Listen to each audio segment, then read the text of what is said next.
Hello and hi everyone, I hope आप बहुत अच्छे हैं और आपकी प्रिपरेशन बहुत अच्छी चल रही है। Got it? देन आज हम मूव ऑन कर रहे हैं हमारा नेक्स्ट टॉपिक। देखिए बेसिकली हमने जो है ये सेशन स्टार्ट किया था हमारा साझेदारी के लेखांकन का रिवीजन। Got it? उसमें अभी तक हम लोगों ने क्या पढ़ा, एक बार क्विक रिकैप कर लेते हैं। देखिए सबसे पहले हमने साझेदारी की परिभाषा पढ़ी, देन उसके बाद हमने साझेदारी संलेख पढ़ा, उसके बाद हमने पढ़ा लाभ हानि नियोजन खाता क्यों क्या होता है और क्यों होता है। उसके बाद हम लोगों ने क्या करा, उसके बाद हमने लाभ हानि नियोजन खाते के पिछले सालों के सभी क्वेश्चन करे, साथ ही साथ हमने लाभ की गारंटी वाले जितने भी क्वेश्चन अभी तक पूछे गए हैं आपकी एग्जामिनेशन में उन सभी को क्या किया है, सॉल्व किया है। उसके बाद हमारा नेक्स्ट कंसेप्ट आता है किस चीज का, साझेदारों के पूंजी खाते। Got it? बेसिकली आप बोलोगे सर इसका मतलब क्या है, यदि आप देखोगे आप लोगों ने अभी यदि एनालिसिस किया है, बिकॉज आप लोग यदि एग्जाम में जा रहे हो और आपको ये नहीं पता कि एग्जामिनर पूछना क्या चाह रहा है, तो आप सिर्फ पढ़ तो रहे हो बट ये एग्जाम ओरिएंटेड नहीं पढ़ रहे हो। क्योंकि एग्जाम ओरिएंटेड तैयारी कब होगी, जब आप सही डायरेक्शन में चलोगे। इस चीज से दुनिया को कोई मतलब नहीं। यदि फॉर एग्जाम्पल आपको इंदौर से बॉम्बे जाना है जो कि डिस्टेंस है 600 किलोमीटर, और यदि आप 50 की स्पीड पर भी जाओगे तो 12 घंटे में दोस्तों क्या है, पहुंच जाओगे। बट आप 80 या 100 की स्पीड पर चले जा रहे हो, बट आपको जाना बॉम्बे और आप जा रहे हो गुजरात की डायरेक्शन में, क्या आप कभी पहुंचोगे? कभी नहीं पहुंचोगे। इसीलिए आपको सही डायरेक्शन में क्या करना है, स्टडी करना है। ऐसा नहीं आप ज्यादा पढ़ो, आप कम पढ़ो, थोड़ा पढ़ो, बट सही डायरेक्शन में पढ़ो। आप एग्जाम ओरिएंटेड पढ़ो कि एग्जामिनर आपसे क्या पूछना चाह रहा है। Got it? मेहनत तो देखो सभी बच्चे कर रहे हैं, बट जो रिजल्ट किनका आता है, जो सही डायरेक्शन में। कोई भी बच्चा पढ़ाई करता है ना, फेल होने के लिए नहीं करता, हर इंसान पास होने के लिए पढ़ाई करता है। बट रैंक किन लोगों की आती है, रैंक उन्हीं लोगों की आती है जो प्रॉपरली एनालिसिस करके सही डायरेक्शन में स्टडी करते हैं। तो ये जो सेशन आप लोगों के लिए मैं रिकॉर्ड कर रहा हूं ना, ये उसी ही स्ट्रेटेजी पर बेस है कि जो टॉपर किस तरीके से मेहनत करते हैं, टॉपर किस तरीके से स्टडी करते हैं, सेम उसी बेसिस पर मैंने आपका ये कोर्स क्या किया है दोस्तों, अलाइन किया है। यदि मैं चाहता तो आपको सिर्फ कंसेप्ट रिवीजन करवा के छोड़ देता, बट क्या आपको एग्जामिनर कंसेप्ट, यदि एग्जामिनर जो है सिर्फ कंसेप्ट नहीं पूछने वाला, एग्जामिनर आप लोगों से कंसेप्ट तो पूछेगा, बट वो आप लोगों से क्या चाहता है, न्यूमेरिकल क्वेश्चन। मैं यहां पर आपको कंसेप्ट करवा कर छोड़ दूंगा, बट न्यूमेरिकल करते नहीं आता है, तो एग्जाम में आके क्या आप जाके आप अटक जाओगे दोस्तों, नहीं कर पाओगे। क्योंकि एक पॉइंट ऐसा देगा जहां पर आपका दिमाग चलना बंद हो जाएगा, यार ये प्लस करूं या माइनस करूं। Got it? सो मैं ये नहीं चाहता कि मेरे छोटे भाई या बहन उस दुविधा में जाकर फंसे, कहां पर, एग्जाम के। इसीलिए हम यहां पर इतनी प्रैक्टिस कर लेंगे कि एग्जामिनर कुछ भी किसी भी लेवल का क्वेश्चन पूछे, हम उसके लिए क्या रहेंगे दोस्तों, प्रिपेयर रहेंगे। सो आप सभी मेरे साथ फिर दोनों हाथ उठा के बोलिए यस ऑफ कोर्स, हम 80% पार कर रहे हैं। Got it? सो देखिए सबसे पहले आज का जो हमारा टॉपिक है वो क्या है, साझेदारी के पूंजी खाते। Got it? बेसिकली पार्टनरशिप में यदि अभी तक मैं आपसे पूछूं तो अकाउंटिंग के प्रोस्पेक्टिव से हमने क्या चीजें पढ़ी। अकाउंटिंग के प्रोस्पेक्टिव से हमने दो चीजें इस चैप्टर में पढ़ी। सबसे पहला हमने पढ़ा क्या, लाभ हानि नियोजन खाता।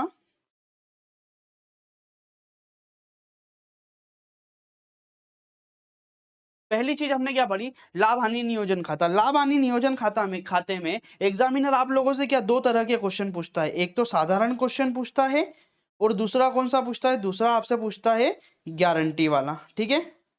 आई होप सो आपको ये चीजें समझ में आई है। ठीक है, हमने लाभ हानि नियोजन खाता पूरा पढ़ा, उसके साथ साथ हमने साधारण क्वेश्चन भी कर लिए, लाभ की गारंटी वाले भी क्वेश्चन कर लिए। ठीक है, गारंटी में भी क्या था, गारंटी में भी थे दो सिचुएशन थी, या तो सिंगल किसी पार्टनर ने दी थी गारंटी, या हमारी गारंटी किसने दी थी, पूरी की पूरी फर्म ने क्या दी थी दोस्तों, गारंटी दी थी। तो हमने ये सभी क्वेश्चन क्या करे थे दोस्तों, सॉल्व कर लिए थे। अब आज हम मूव ऑन कर रहे हैं किस चीज के ऊपर, इसी चैप्टर का जो दूसरा हिस्सा है, वो दूसरे हिस्से में एग्जामिनर आप लोगों से क्या पूछता है, एग्जामिनर आपसे पूछता है साझेदारों के, जस्ट अ मिनट,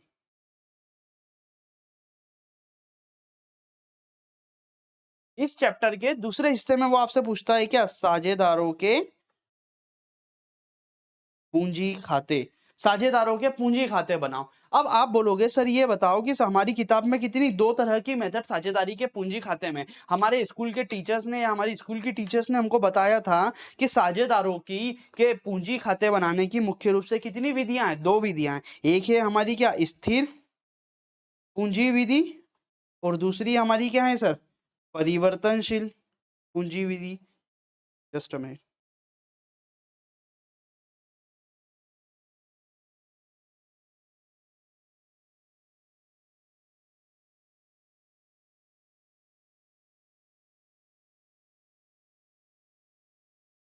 यही दो आपको मेथड क्या है, आपके स्कूल के टीचर ने पढ़ाई होगी। बेसिकली क्या है, साझेदारों के जब आप पूंजी खाते बनाते हो तो सबसे पहला आपके माइंड में क्वेश्चन आएगा कि सर आप ये टॉपिक तो हमारे को बताने जा रहे हो, जब आपने शुरू शुरू में जब ये नया सेशन स्टार्ट करा था तो आप तो बहुत ज्यादा बड़ी बड़ी आंक रहे थे, आप तो बहुत ज्यादा बड़ी बड़ी आंक रहे थे कि मैं जब भी चैप्टर पढ़ाऊंगा आपको बताऊंगा कि दोस्तों हमें क्या पढ़ना है, क्यों पढ़ना है, उसका यूटिलाइजेशन क्या है। यस ऑफ कोर्स दोस्तों, तो मैं अपनी बात पर अभी भी अडिग हूं, ठीक है। सो देखिए, सबसे पहले आप लोग पढ़ने तो जा रहे हो साझेदारों के पूंजी खाते, बट आप लोगों को पहली चीज पता होना कि ये खाते क्यों बनाए जाते हैं। यदि आपको पता है कि क्यों बनाते हैं, उसके बाद आप समझ लो कैसे बनाते हैं, तो आपकी तो सारी दुविधाएं वो क्लियर हो गई। आप किसी भी एग्जामिनेशन में चले जाओ, आप क्या उसका आंसर दे सकते हो। एग्जामिनर भी तो यही चाहता है लोगों से कि आपको पता होना कि साझेदारों के जो पूंजी खाते हैं वो बनाए क्यों जाते हैं और कैसे बनाए जाते हैं। एग्जामिनर आपसे यही चाहता है। Got it?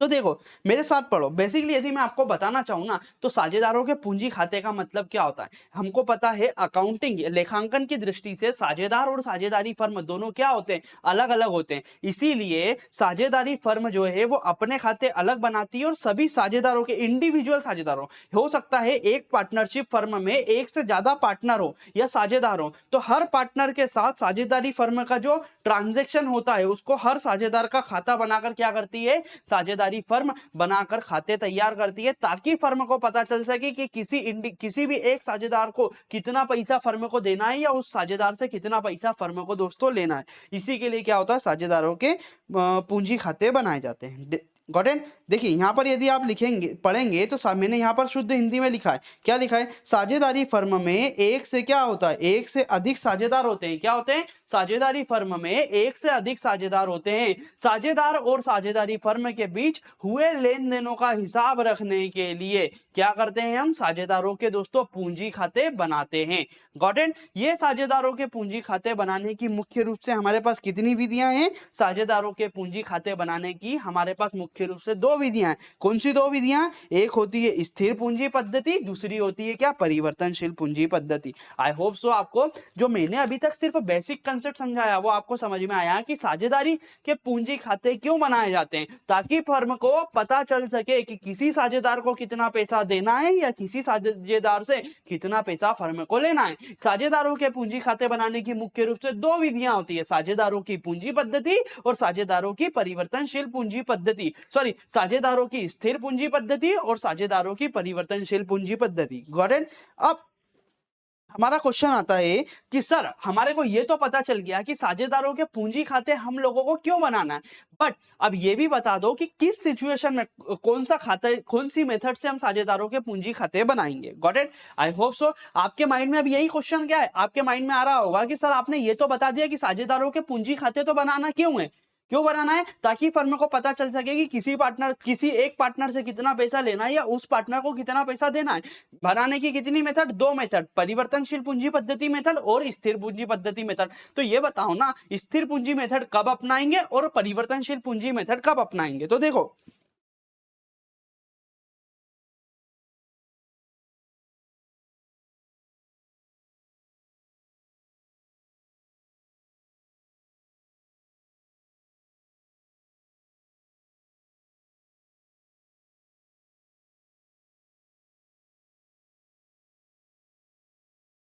देखो दोस्तों, यदि स्पेसिफिकली क्वेश्चन आपको बोलता है कि स्थिर पूंजी पद्धति से क्वेश्चन को सॉल्व करो, सिर्फ उसी सिचुएशन में आप क्या करोगे, स्थिर पूंजी पद्धति को लगाओगे। अदरवाइज है ना, आप लोग आपके जितने भी क्वेश्चन है वो क्या करोगे, परिवर्तनशील पूंजी पद्धति से सॉल्व करोगे। अब आगे हम समझ लेते हैं कि स्थिर पूंजी पद्धति में यदि हमारे को क्वेश्चन बोलता है कि हमारे को क्या करना है, साझेदारों के पूंजी खाते बनाना है, तो हम किस तरीके से बनाएंगे। देखिए, स्थिर पूंजी पद्धति से जब हमारे को क्या बोलता है, यदि क्वेश्चन हमारे को बोलता है कि आप साझेदारों के पूंजी खाते किस मेथड से बनाओ, आप बनाओ स्थिर पूंजी पद्धति से, तो उसके अंदर स्थिर पूंजी पद्धति में भी हमारे पास कितने कितने खाते बनाना पड़ते हैं। यदि स्थिर पूंजी मेथड से बनाने का बोला तो उसके अंदर हमारे को कितने खाते बनाना पड़ेंगे, उसमें दो खाते बनाना पड़ेंगे। सबसे पहला बनेगा साझेदारों के पूंजी खाते और दूसरा बनेगा क्या, साझेदारों के चालू खाते। Got it? तो यहां पर आप लिख लो ये चार्ट में, क्या यदि क्वेश्चन ने आपको बोला क्या, स्थिर पूंजी पद्धति के अंतर्गत साझेदारों के पूंजी खाते बनाना, तो आपको यहां पर क्या बनाना होगा, यहां पर बनाना होगा आपको एक साझेदारों का पूंजी खाता और यहाँ पर एक बनाना होगा आपको क्या, चालू खाता। ठीक है, आई होप सो आपको समझ में आया। ये चार्ट बना लेना, ये आपको आखिरी दिन क्या होगा, रिवीजन में सहायता करेगा। साझेदारों के पूंजी खाते बनाना है। साझेदारों के पूंजी खाते बनाने के लिए हमारे पास दो मेथड, स्थिर पूंजी पद्धति मेथड और परिवर्तनशील पूंजी पद्धति मेथड। स्थिर पूंजी पद्धति में हमारे को दो खाते बनाना होते हैं, पूंजी खाता और चालू खाता। आई होप सो आपको इतना समझ में आया। ठीक है, अब आप बोलोगे कि सर साझेदारों की जब हम स्थायी पूंजी पद्धति से साझेदारों के पूंजी खाते बना रहे हैं, तो साझेदारों जब पूंजी खाता बनाएंगे तो उसके अंदर क्या लिखेंगे और साझेदारों के चालू खाते में क्या लिखेंगे। देखिए दोस्तों, सबसे पहला साझेदारों का जब पूंजी खाता आप बना रहे हो, जस्ट में साझेदारों के जो पूंजी खाते होते हैं ना, जब हम स्थिर पूंजी बना रहे, स्थिर पूंजी पद्धति अपना रहे हैं, तो उस सिचुएशन में साझेदारों का जो पूंजी खाता बनेगा उसके अंदर सिर्फ और हम सिर्फ क्या करेंगे, साझेदारों की जो स्थायी पूंजी होती है, मतलब वो पूंजी जो कि जो क्या व्यापार शुरू करते समय वो लेकर आया था, या हो सकता है कि वो एडिशनल ड्यूरिंग द ईयर चालू वर्ष में कुछ अलग से एडिशनल पूंजी लेकर आया हो, या कुछ पूंजी क्या हो गया फर्म से ले गया हो, तो सिर्फ उसी ही पूंजी का क्या करते हैं, लेखांकन करते हैं। बट एक चीज याद रखना, यदि प्रश्न ने आप लोगों को बोल दिया आहरण के अगेंस्ट पूंजी लेकर गया, मतलब आहरण जो किया उसने वो किसके अगेंस्ट में किया, पूंजी के अगेंस्ट में किया, तो वो क्या होगा आपका, वो इस खाते में आएगा। ये पॉइंट ध्यान रखना, क्या यदि आपको बोल दिया क्वेश्चन ने आहरण जो किया वो पूंजी के विरुद्ध में किया, तो आपको उसका लेखांकन क्या करना होगा, यहां पर करना होगा। तो आपको समझ में आया, साझेदारों के पूंजी खाते में सिर्फ स्थायी पूंजी को लिखा जाता है। यदि वर्ष के दौरान में स्थायी पूंजी में कुछ अलग एडिशनल पूंजी लाई जाती है तो लिखा जाता है, और यदि कोई पूंजी ले जाई जाती है तो इस खाते में लिखा जाता है। मतलब इसमें सिर्फ और सिर्फ जो फिक्स कैपिटल होती है उसका लेखांकन किया जाता है। Got it. यदि वर्ष में कुछ अलग से पूंजी लाता है तो लिख देते हैं, और पूंजी कोई ले जाता है तो लिख देते हैं। और यदि क्वेश्चन ने बोल दिया पूंजी के अगेंस्ट में कोई ड्राइंग है तो उसका लेखांकन किया जाता है। तो आपको क्या ध्यान रखना, साझेदारों के पूंजी खाते में सिर्फ तीन बातों को लिखा जाएगा। यदि वो जो कैपिटल लेकर आया था कब, बिजनेस को स्टार्ट करते समय, उसको लिखा जाएगा। दूसरा, यदि कोई कैपिटल फर्म से लेकर गया है तो उसको लिखा जाएगा। तीसरा, यदि कोई कैपिटल फर्म में एडिशनल लेकर आया है तो उसे लिखा जाएगा। साथ ही साथ एक चौथी चीज आपको जो ध्यान रखना है, यदि ड्राइंग के अगेंस्ट में, पूंजी के अगेंस्ट में ड्राइंग करी तो उसको लिखा जाएगा। Got it. इसके अलावा कोई ट्रांजेक्शन इसमें नहीं आएगा। देन उसके बाद हमारे को बनाना पड़ता है क्या, दूसरा खाता जो कि होता है साझेदारों का चालू खाता। तो साझेदारों का चालू खाते का मतलब क्या, साझेदार और साझेदारी फर्म के बीच होने वाले सभी वो ट्रांजैक्शन किसको छोड़कर, इन चारों ट्रांजैक्शन को छोड़कर, जो कि कहां पर कवर हो गए, पूंजी खाते में। मतलब पूंजी खाते में जो खाते ट्रांजैक्शन कवर हो गए उनको छोड़कर बाकी सभी ट्रांजैक्शनों का लेखांकन हम कहां करेंगे, चालू खाते में करेंगे। गॉट इट दोस्तों, आई होप सो आपको समझ में आया होगा। तो देखिए यहाँ पर एक मैंने चार्ट बना रखा है जो कि आपको क्या पूरी तरीके से क्या है, इसका लुक ओवरव्यू जो है वो क्लियर कर देगा। देखो, स्थिर पूंजी खाते बनाने की हमारे पास दो विधि है। एक तो स्थिर पूंजी पद्धति यदि अपनाते हैं तो हमारे को क्या करना होगा, दो खाते बनाना होंगे। सबसे पहला होगा पूंजी खाता, दूसरा होगा चालू खाता। पूंजी खाते में हम क्या लिखते हैं, यहां पर मैंने इंग्लिश में लिख रखा है, आप चाहो तो हिंदी में भी लिख लेना। सबसे पहले हम क्या लिखते हैं, ओपनिंग कैपिटल, जो शुरुआती कैपिटल थी, साथ ही साथ उसमें वो कैपिटल ऐड करेंगे जो कि वो लेकर आया, साथ ही साथ घटा देंगे यदि कोई कैपिटल लेकर चले गया। यदि ड्राइंग अगेंस्ट कैपिटल है तो उसको भी क्या करेंगे दोस्तों, घटा देंगे। तो आई होप सो आपको समझ में आया, कैपिटल अकाउंट या पूंजी खाता पद्धति में क्या करेंगे, जो शुरुआती कैपिटल थी, फॉर एग्जांपल जब व्यापार शुरू किया था तो उसकी कैपिटल कितनी थी, 100 रुपए। ड्यूरिंग द ईयर वो कितनी कैपिटल और लेकर आया, वो 50 रुपए की कैपिटल और लेकर आया। देन ड्यूरिंग द ईयर उसने क्या करा, 30 रुपए की कैपिटल वो घर ले गया। ठीक है। देन उसने क्वेश्चन ने बोला कि ड्राइंग जो करी वो कैपिटल के अगेंस्ट में करी, हम मान लेते कितनी करी, 20 रुपए की करी। तो हम बोलेंगे पार्टनर्स की जो क्लोजिंग कैपिटल होगी वो कितनी होगी, 100 रुपए शुरुआत थी, 50 रुपए और लेकर आया, 30 रुपए एक बार ले गया, 20 रुपए एक बार ले गया, तो उसकी बची हुई कैपिटल कितनी है दोस्तों, 100 रुपए उसकी क्या आ जाएगी, क्लोजिंग कैपिटल आ जाएगी। ये क्या करा हमने, ये कौन सी वो क्लोजिंग कैपिटल है, ये उसकी जो स्थिर पूंजी वाली है, स्थिर पूंजी वाली जो है वो वाली कैपिटल है। Got it. देन उसके बाद में यदि हम पूछे करंट अकाउंट, तो करंट अकाउंट में हम वो सभी ट्रांजैक्शन लिखते हैं, ऑल ट्रांजैक्शन, वो सभी ट्रांजैक्शन किसको छोड़कर, 1 2 3 4, ये 1 2 3 4, ये चार ट्रांजैक्शन को छोड़कर साझेदारी फर्म और साझेदार के बीच में हुए सभी ट्रांजैक्शनों का लेखांकन हम कहां पर कर देते हैं, साझेदारों के चालू खाते में कर देते हैं। Got it. अब आप बोलोगे सर ये तो थ्योरेटिकल समझ में आया, हमारे को कुछ भी प्रैक्टिकल समझ में नहीं आया, आप तो बता दो, हमारे को न्यूमेरिकल एग्जांपल करना होते हैं सॉल्व। Got it? सो देखो, मैं ये चाहता हूं कि पहले कोई सा भी यदि करने जा रहे हो न्यूमेरिकल, तो पहले कंसेप्ट समझ लो। आप लोगों को ये तो समझ में आ गया कि साझेदारों के पूंजी खाते क्यों बनाए जाते हैं, ताकि साझेदारी फर्म को पता चल सके किसी साझेदार से कितना पैसा लेना है या किसी साझेदार को कितना पैसा देना है। इसे बनाने की, साझेदारों के पूंजी खाते बनाने की दो विधि, पहली कौन सी? स्थिर पूंजी पद्धति विधि, दूसरी होती है परिवर्तनशील।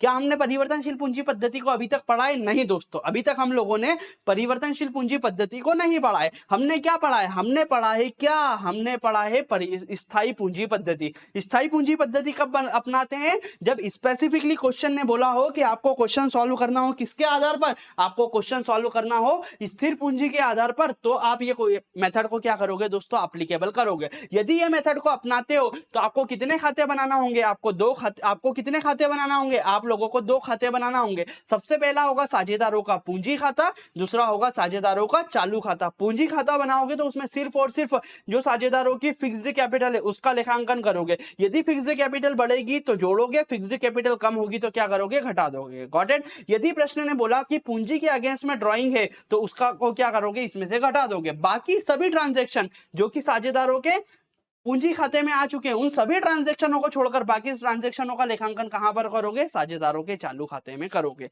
आई होप सो आपको दोस्तों स्थिर पूंजी पद्धति मेथड जो है वो पूरी तरीके से समझ में आ गई। अब मैं इसके अंदर जो दो खाते बनते हैं, कौन से?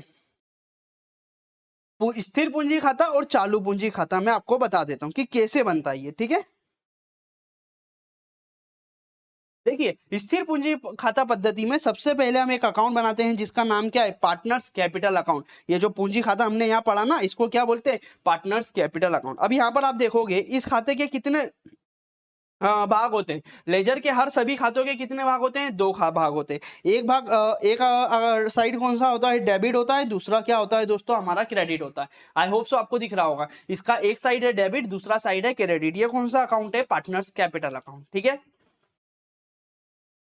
अब एक चीज याद रखो, पार्टनर्स जो कैपिटल अकाउंट है, मेरे साथ थोड़ा सा सोचो। देखो, रटने से कुछ भी नहीं होगा, रट के तो एग्जामिनर हर कोई पास कर लेगा, बट जीवन में यदि सफल होना है तो आपको क्या करना होगा? अपने कंसेप्ट को क्लियर करना होगा। ठीक है, अब मैं आपको बता रहा हूं, इस अकाउंट को सोचना सीखो। देखो हम क्या कर बना रहे हैं, हम बना रहे हैं,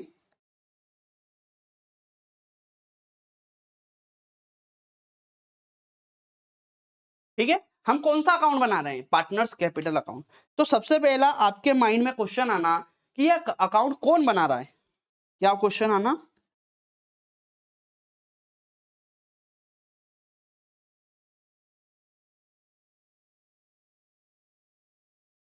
पहली चीज आपके माइंड में क्या क्वेश्चन आएगा कि सर ये जो पार्टनर्स कैपिटल अकाउंट है वो बनाएगा कौन? तो आपको पता है ये अकाउंट कौन बनाएगा? फर्म बनाएगी। ठीक है, जब फर्म बनाएगी तो फर्म जब बनाएगी पार्टनर्स कैपिटल अकाउंट, फर्म क्या बनाएगी? पार्टनर्स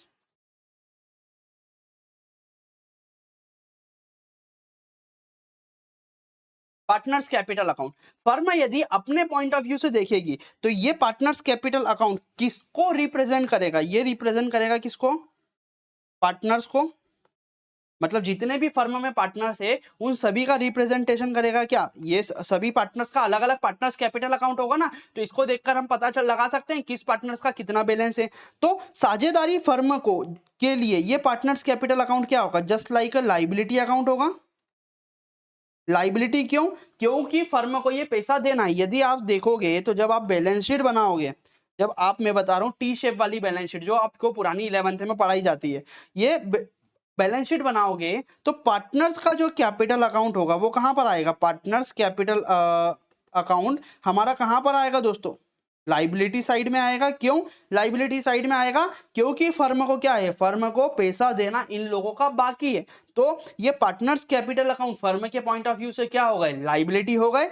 और आप लोगों को याद होना, क्या याद होना, जब जब आपकी लाइबिलिटी क्या होती है? बढ़ती है, तो आप क्या करते हो? उस अकाउंट को, जब जब आप लोगों की लाइबिलिटी यदि बढ़ती है तो लाइबिलिटी वाले अकाउंट को क्या किया जाता है? क्रेडिट किया जाता है। और जब जब लाइबिलिटी कम होती है तो उस अकाउंट को क्या कर दिया जाता है? डेबिट कर दिया जाता है। अब आप सोचो ऐसा किस बेसिस पर करते हैं?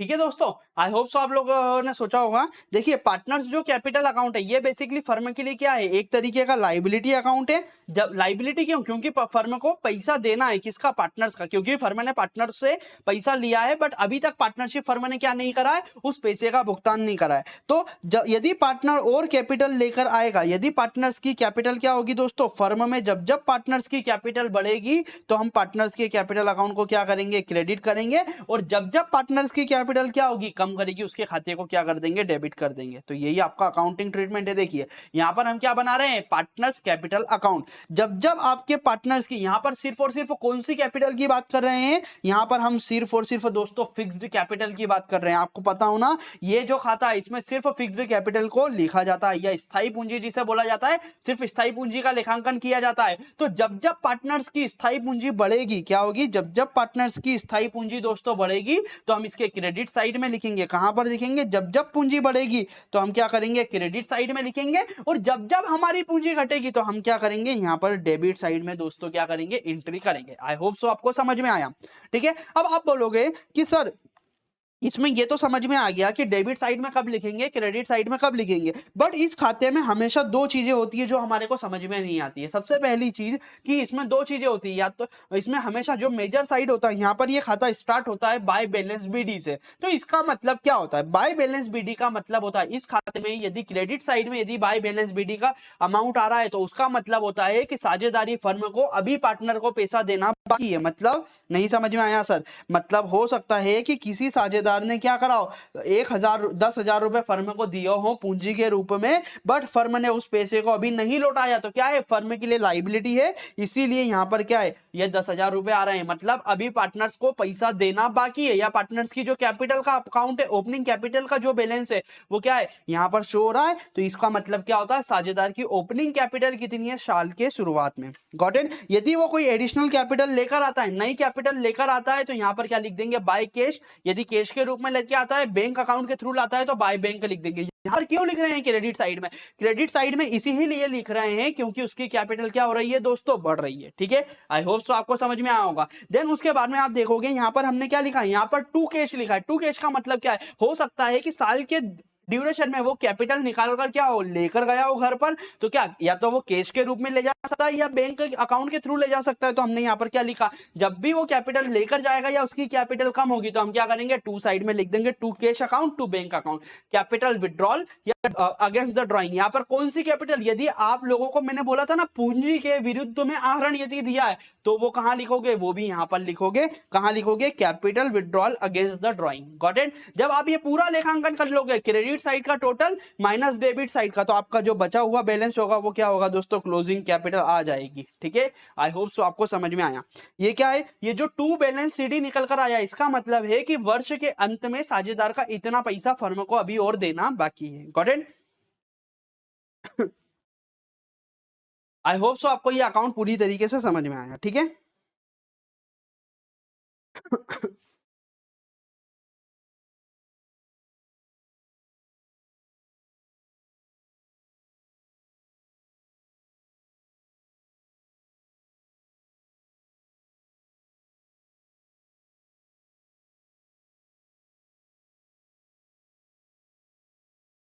देखिए दोस्तों, अब हम दूसरा खाता बना रहे हैं। इसमें स्थिर पूंजी पद्धति में हमारे को कितने खाते बनाने थे, दो खाते। सबसे पहला था क्या हमारा, स्थिर पूंजी पद्धति, वो पूंजी खाता। दूसरा क्या था, चालू खाता। इसको हम क्या बोलेंगे, इसको बोलेंगे साझेदारों का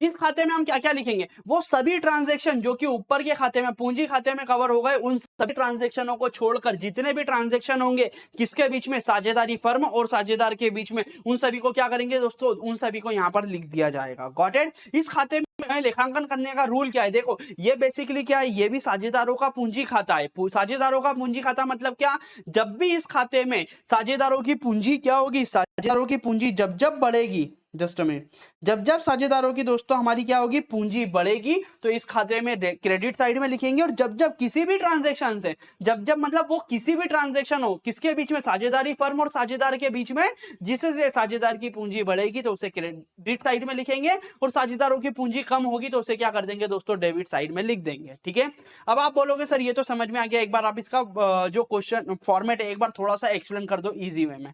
देखो, सबसे पहले इस खाते को हम शुरुआत कैसे करते हैं, बाय बैलेंस सीडी। यदि कोई इस खाते की एक चीज याद रखना है कि जब हम चालू खाते बनाते हैं, मतलब जब स्थिर पूंजी पद्धति को अपनाते हैं, तो इसमें जो चालू खाता होता है, चालू खाते का जो बैलेंस है वो कभी डेबिट भी हो सकता है, वो कभी क्रेडिट भी हो सकता है। ठीक है, ठीक है, तो यहां पर क्या लिखा, by balance BD. By balance BD opening capital हो सकता है, या by to balance CD opening capital. मतलब यहां पर जो है, यहां पर यहां का मतलब क्या हो रहा है, यदि यहां पर ओपनिंग बैलेंस आ रहा है तो इसका मतलब क्या है कि साझेदार का पैसा फर्म में अभी पड़ा है।